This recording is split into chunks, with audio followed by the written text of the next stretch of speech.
What's up? This is Will Shocker with the Power Surge podcast, joining Gemini and having a conversation with Gemini. Gemini, how are you doing? I'm doing well, Will. Thank you for asking. How are you doing today? I am doing pretty great, and I want to see what kind of conversations we can have. It looks like we have a time limit of 10 minutes, however. Is there a way to get rid of that? I'm glad to hear you're doing great. I'm ready to have some interesting conversations with you. Regarding the time limit, unfortunately, that's a constraint that I cannot change. We can make the best of those 10 minutes, though.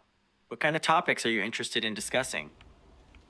Well, right now I'm playing Final Fantasy XIV, just leveling up my mining, going from node to node and grinding it out. But I really wish I could figure out the most efficient item to gather on Final Fantasy XIV. That's cool. It sounds like you're putting in the work to level up your mining in Final Fantasy XIV. It can definitely be a grind, so I understand wanting to maximize your efficiency. Are you focusing on any particular level range or specific materials right now?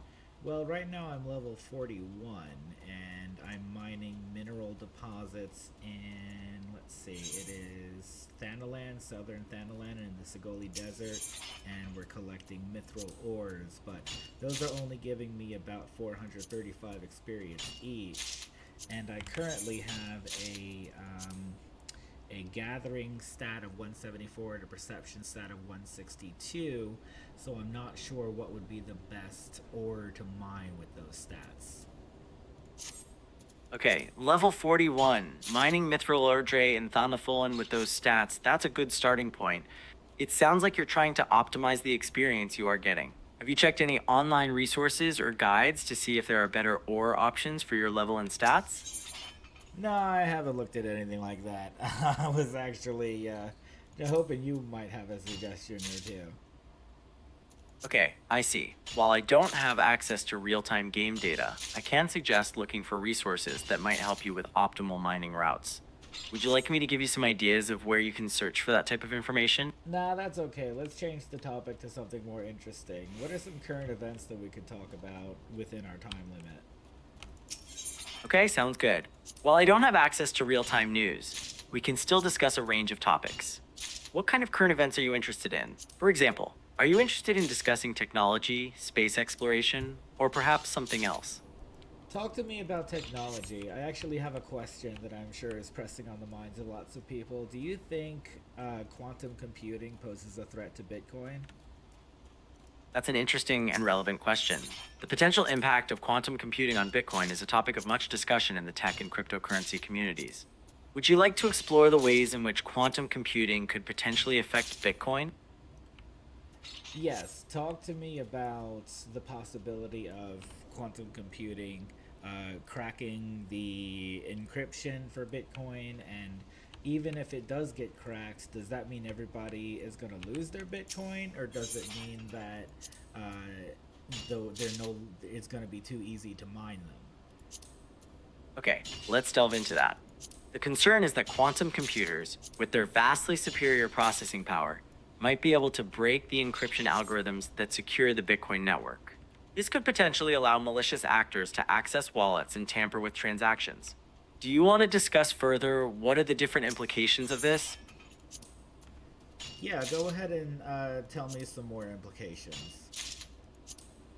Okay, one implication could be that if Bitcoin's encryption is broken, existing wallets could become vulnerable, potentially leading to theft. Another implication is the possibility of double spending, where a user could use the same Bitcoin multiple times, invalidating the ledger. Do you want to explore what options are available to try to prevent this?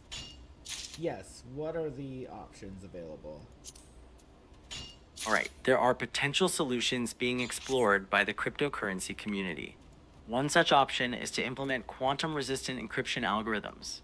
These are designed to withstand attacks from quantum computers. Another is to move toward a different consensus mechanism, or perhaps to make changes at the protocol level. Would you like to explore more in detail any of these options? I'm wondering how feasible it is to get the algorithm to be quantum resistant? Because I know that requires a majority of the computers to agree on that particular uh, implementation. Is that correct? You're right. For a change like that to happen, it would require a significant level of consensus across the network. This is because Bitcoin operates on a decentralized model, and major changes need a majority agreement to be implemented without forking the network. Would you like to discuss why is it important to maintain this consensus? Would it be difficult to obtain that consensus, or do you think it would be an easy process? That's a key question. Achieving consensus for a major protocol change within a decentralized network can be challenging. The difficulty lies in aligning the diverse interests of all the stakeholders, including miners, developers, and users. Would you be interested in exploring the factors that could make this process harder? No, not really. I think I'm satisfied for now. What other technology innovations could we talk about? Okay, I understand. Since we've touched on computing and cryptocurrency, how about we explore artificial intelligence? Are there any specific aspects of AI you'd be curious to discuss? Well, with current technology, I think large language models are impressive, but they're not so impressive that I think they're going to be taking over everybody's jobs.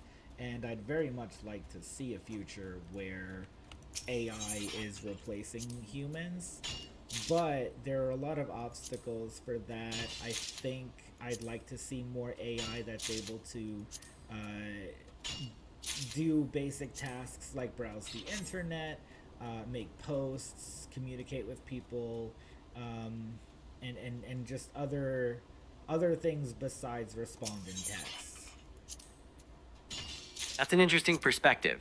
You're highlighting that while large language models are impressive in generating text, their practical application in performing everyday tasks still has room for improvement. It's true that AI capabilities in areas like browsing the internet, making posts, and communicating with people are still evolving. Would you like to discuss some of the technical hurdles in achieving that kind of AI? Sure, what are the technical hurdles? Because my understanding of neural networks is pretty limited. I kind of compare it to a real human brain where the nodes interact with each other in a particular way. Sorry, that was my alarm. But Nope. can you talk to me about the way neural networks actually work and how they can be improved to handle more basic tasks?